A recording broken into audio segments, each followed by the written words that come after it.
for every day's enlightening lecture. And it is really mind-opening and enlarging our knowledge about our script, culture, so on. But I just wanted to, I'm just imagining what was the situation where Arjuna and Krishna were standing. They were standing in the middle of the two armies, and already Bhishma has blown his conch to show that he is ready to start the war. Following that, many people, other people also started blowing their conch and drum, beating that. So many other instruments they had. That means the situation must have been very noisy, and also people must be restless to start the war. In that situation, Arjuna was very sad, and they were standing in the middle of the army. Now, in the entire noisy situation, how Arjuna was able to listen to Krishna in the Gita is one big mystery for us. But Arjuna grasped every word of what Krishna told in that. So he never asked Krishna to repeat any of the sloka. That means he must have been intently listening to every sloka of what Krishna told. What Arjuna wanted was only clarification here and there. That is how the 700 slokas have come about. Not by repetition. He never asked Krishna to repeat any slogam that I'm not clear about. In that situation, what must have been Arjuna's intellectual level to listen to Krishna? But when Guruji explains today, we are taking 1 hour or 2 hours for a 2-3 slogam, and half of it only enters my mind. And what must have been his sharp knowledge to absorb whatever Krishna told.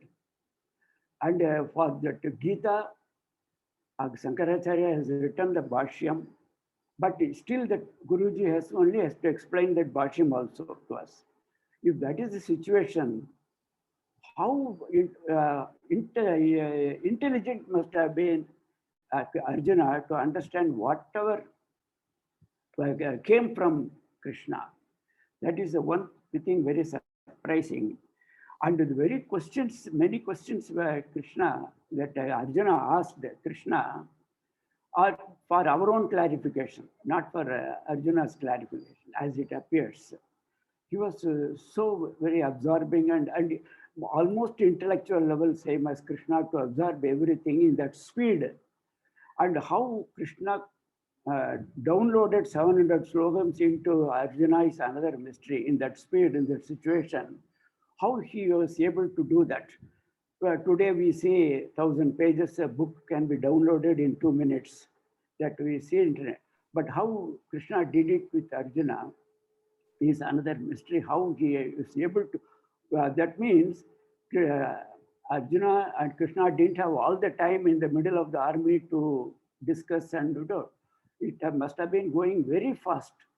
In that situation, how that all exchange took place is one thing. And in the noisy situation, in the disturbing situation, Arjuna was not very happy to start the war. In that all situation, how this took place is really a great mystery and a boon for us. But for that Arjuna's question, we wouldn't have been in this situation to listen to the Gita today. But the many questions the Arjuna posed to Krishna is only for our own sake. We find in any product manufactured by the manufacturer, FAQ will be there, frequently asked question, that what normally customer will ask the manufacturer will come in that one. But not that the manufacturer doesn't understand the product. He very much understands. The questions are asked on our behalf. if the equipment doesn't switch on, or it is also right from unpacking the product to switch on and installing, they give the series of instruction. If this doesn't happen, you look for this and all. So FAQ is there. That is all for us, other customer. Not that the product manufacturer doesn't understand that. So the questions what Arjuna posed to Krishna is all meant for us. That how to, the clarification he sought is all understand for our own benefit. Now, Krishna, the Arjuna is asking in that chapter 336 sloka, what makes a man to commit mistakes? Why? So when everything is there, but what makes a man to commit mistakes or crimes, or he becomes a criminal? What forces him? Of course, Krishna answers it in very series of slogam and much more in chapter 16, that how a man commits mistake and what makes a greed and all those things that make a man commit mistakes. But luckily what matters is 99.9% of the people are themselves are law-abiding, sincere citizens. Very few are criminals. In that 136 slogan, Arjuna is very decent in asking what makes a man to do broad thing. But that means some other force from external source is forcing him to commit crime or mistake and all this.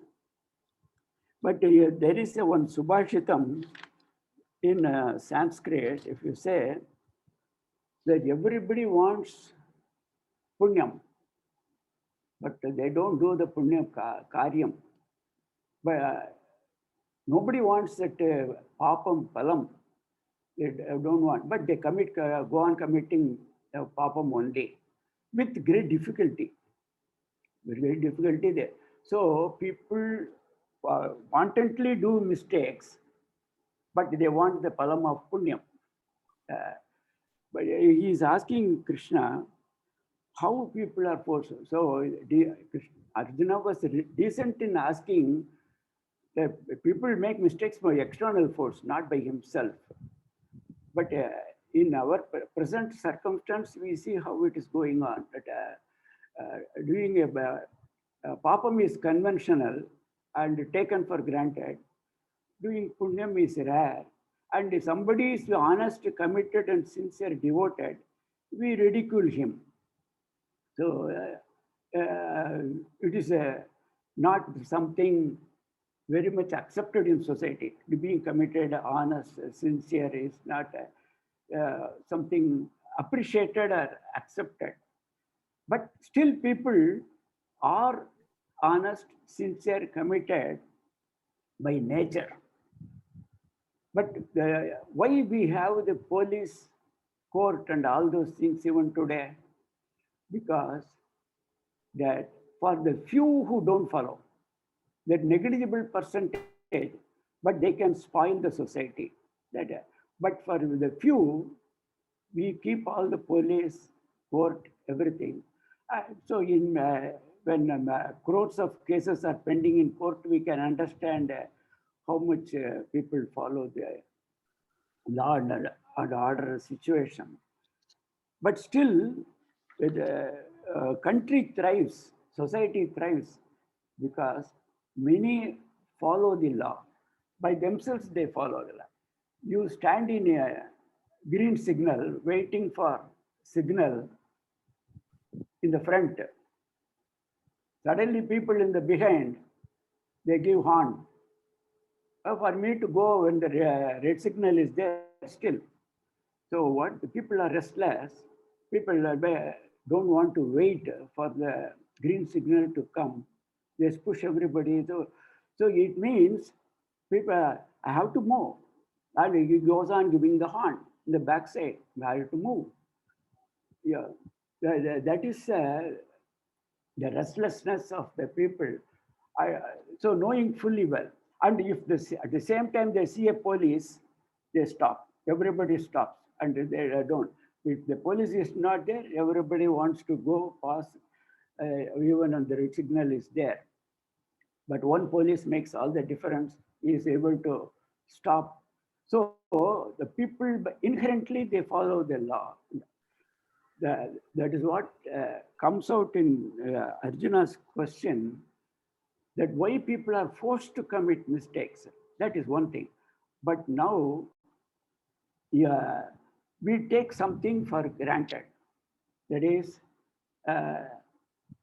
what people give voluntarily as donation, even a small thing, they put it in that tube light. This is Ubhayadarar. This is donated by so and so to the temple. But crores of rupees being given as bribe and all those things are going very silently. But when you want to pump water, you have to use a motor naturally, that somehow to reach the top. But this bribe and all those things, how it reaches the top so systematically without any paperwork and all those things is really a mystery. Very systematic things are there. So I may like to be honest. I don't want to do a bad thing, but I'm forced. In a society, you want to get a thing done. You like it or not, you have to pay bribe and all. You may be honest, but you have to give bribe. That is a situation today. But how a man should remain honest, sincere, committed, in spite of all those things, is that preaching of Gita. Really, many times we used to think, what is use being of committed, honest? One man in the country who is spending sleepless nights to improve the country, but the balance is trying to ridicule him and what. So that shows what we must adhere to: the sincerity, commitment to follow. Come what may, I will not do a wrong thing. That is what is the Gita's preaching to me. Thank you. Thank you, Venkatramanji. So your observation about that in that den of the battlefield, how could this teaching happen? And so he was, how he absorbed, Arjuna absorbed Krishna's teaching. It brought me some other ideas. Krishna said, Imam Vivasvate Yoga. So this yoga, which was very popular and people used to study, but now it has waned. Okay, he's talked about that yoga, Karma Yoga, Jnana Yoga. These days it appears to be losing its shine. Not shine, but people, less and less people are following. That's what he's saying. So if we talk about Yuga, so Satya Yuga, Treta Yuga, Dwapara Yuga, Kali Yuga. What is it that differentiates these yugas? If somebody were to ask, I will say this is one of the definitions. Hey, the more people that are alive to the teaching of Bhagavad Gita, that is Satya Yuga. Fewer and fewer people are aware of it. Means that is Kali Yuga. So that's one thing that differentiates all this. And of course, Dharma is of course very much there, and everybody is committed to Dharma. Kali Yuga is less. So, but yeah, the teachings are important, so we can get back to the basics finally, right? Dharma is basic. Yeah. Thank you, Venkatraman. Thank you.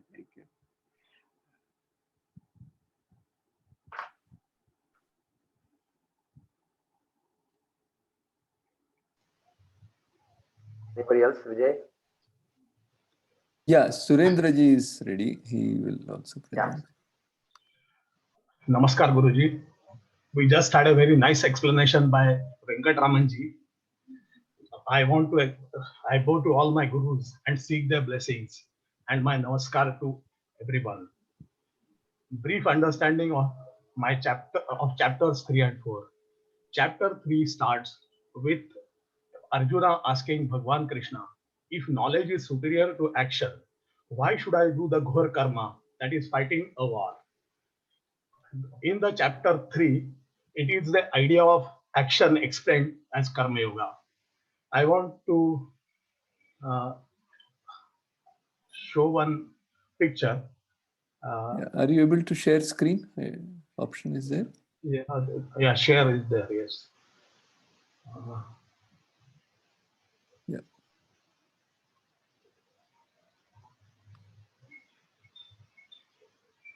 Yeah. So this basically what we see on our left side is an active person, a karma yogi, a udyogi, and his progress. Look at the progress that he's making. The 7 chakras from bottom to top. He's going one by one, and with this, the why it is, that is what explains why it is called a pipalika or a ant chakra. Look at the extreme right side. We have a person which is the intellectual, a buddhinistha, and he is shown. We can see his progress in a vihangam way, that is a bird's way. So he's jumping chakras and going fast. So on left side is a karma yoga, on right side is a jnana marga. Now there is also one person shown in between, which is a emotional, that is the bhakti marga, or here it is in between the two paths. So what is happening is the people are crossing the chakras and making a upward progress. This is the meaning of it. For example, if we say that a person is a 70% intellectual, 10% emotional, and 20% active, he must put in 70% of his time in path of knowledge, 10% in path of devotion, and 20% in path of action in order to make a fast progress. Bhagwan Krishna explains the technique of right action. Do not brood over the dead past. He says, do not crave for the unborn future, and act in present in the spirit of service and sacrifice to achieve the ideal. The unchecked desires causes suffering and agony. Ichha is a man's greatest enemy. Desires can be physical, they can be emotional, or they can be intellectual type. Look at figure number 1 on the left side. It's a Sadhvik scale from 0 to 100. And in that, average Kali Yugi is put at 20%. And the saints, the Sadgurus and Paratpar Gurus are at 70 plus, 80 plus, or 90 plus levels. We come to the figure 2, which is the desire triangle. And in this, we see the gross desires are at the bottom. As we reduce the desires from gross to subtle, to subtler, and to subtlest, we make progress. And at the apex, joining is Atman. So one desire for self-realization is the goal of the person. We see at the figure number 3. In figure number 3, a man's swadharma, that means what is he like? He follows together the paths, and with the pursuit of appropriate yogas, the mind is freed from bulk of desires. And this is what is happening, shown in this figure, that from withdrawal to concentration to meditation, ultimately he will reach the state of self-realization. Bhagwan Krishna advises practice of self-restraint and pursuit of self-knowledge to destroy this enemy called desires. In the chapter 4 of verse 8, this is a very famous shlok. Paritranaya sadhunam vinashaya cha dushkrutam dharma samsthapanarthaya sambhavami yuge yuge.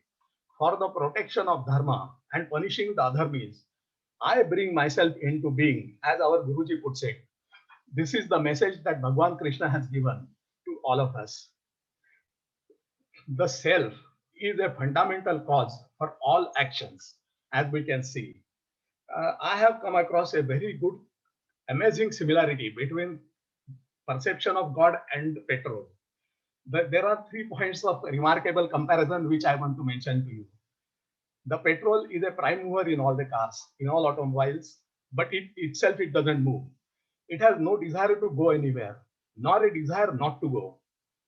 In the same way, the Atman is an activating principle. However, the self does not act. It has no desire to act nor to avoid action. However, no action is possible without self. Let us compare performance. A small car performance is poor.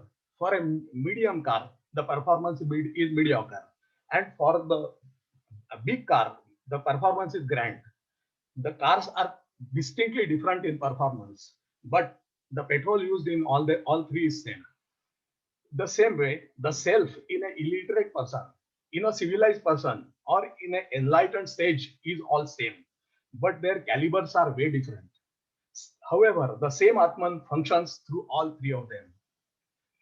One car meets with accident and the inmates are hospitalized. The other car takes the passengers safely home. We cannot make petrol responsible for the accident, nor can we give the credit for safe travel. The petrol used in the both cars was same. Had the first car petrol was over before reaching the accident spot, people would have survived. Same is the case with Atman. In a terrorist, Atman is manifesting as a big destruction.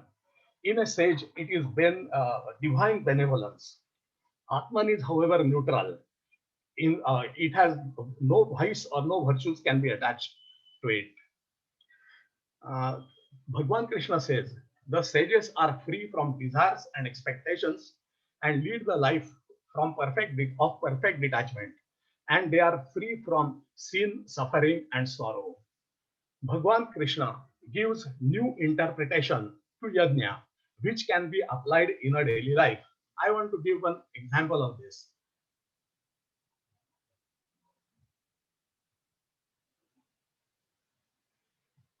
Here we see in front of us is a mind in a form of shown in a form of a circle.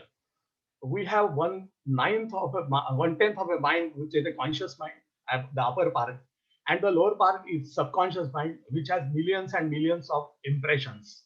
These impressions, as can be seen, are gathering from 2% from the previous birth, present birth, 49% from the previous 7 births, and the rest 49 from the all previous births. This is what I have gathered.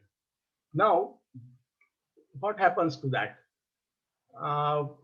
In the same now, these impressions, they form the desire center. So there is a desire. Then there is a particular nature specific to every one of us, that's Swabhav Kendra. Then there is a give and take center, that relationship exists between us. Then likes and dislikes center, which is a very big center. And the buddhi which is there is a Rajatamatmak buddhi. So this is what it is explained. And then our interactions keep happening from this. Now, if we use the Namasmaran or Japa or chanting of Bhagwan, then we are consciously putting the Nam, Samskar, in our Antarman, that is a subconscious mind. And if we are persistent, this Japa center becomes big and it dominates the remaining 5 centers. And this is what is shown in this figure, the figure at the bottom. Here is a comparison between the two. On left side, we have the mind of a Satyayugi, where he has no personality defects, only gunas. And on the left side, on the right side, is a mind of a Kaliyugi with many personality defects. So what we have to really do is these personality defects have to be removed.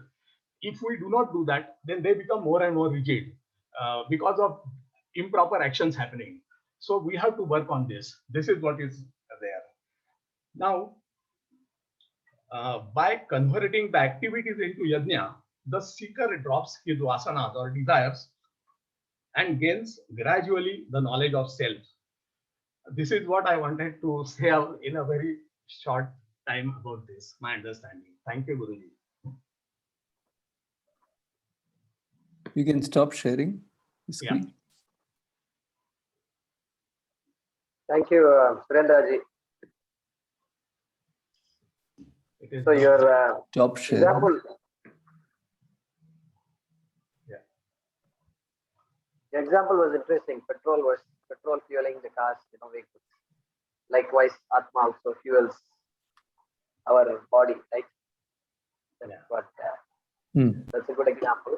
Can you say, you mentioned the similarity between the two? Yeah. Can you think of a difference where the example that you gave does not work? Is not an ideal example. You mean between petrol and self? Yeah, correct, exactly. The petrol car versus self body. Yeah, because the petrol cars and everything that is there all contain a part of Brahma only. It is Atman. Atman is the most dominating. This is just a example to simply give some point. That's all. Basically, it is Brahma which is the most superior and the most. Right. To show that the car will not function without petrol. Without, yes. Body does not function without Atma. That's a good Yes. example. Yeah. And no example is perfect. And so Right. here the entire body is Atma. Yeah. Whereas there, the entire car is not petrol. Not correct. Yes. Portion of the car is petrol. Yes. Petrol can survive. Car can survive without petrol. It can be there. You can empty the gas tank, and then you can, after some time, fill up the petrol tank. All that will work. Yes. So those are all some of the difference. Whenever we give an example, we think about Okay. where the example does not fit. Okay. Okay. Yes. Just we have to be aware Yes. while when we give any example. So good. Thank you. As usual, you've shown some slides like last time. Yeah. Thank you. Good. Yeah, Guruji. That's, So it's 8:10 now. I think we should stop now. yeah. Done. Om Namo Bhagavate Vasudevaya Dhanvantarage Amrita Kalasahastaya Sarvamaya Vinashanaya Trailokyanataya Sri Mahavishnave Namaha. Om Namo Bhagavate Vasudevaya Dhanvantarage Amrita Kalasahastaya Sarvamaya Vinashanaya Trailokyanataya Sri Mahavishnave Namaha. Om Namo Bhagavate Vasudevaya Dhanvantaraya Amrita Kalasahastaya Sarvamaya Vinashanaya Trailokyanataya Sri Mahavishnave Namaha.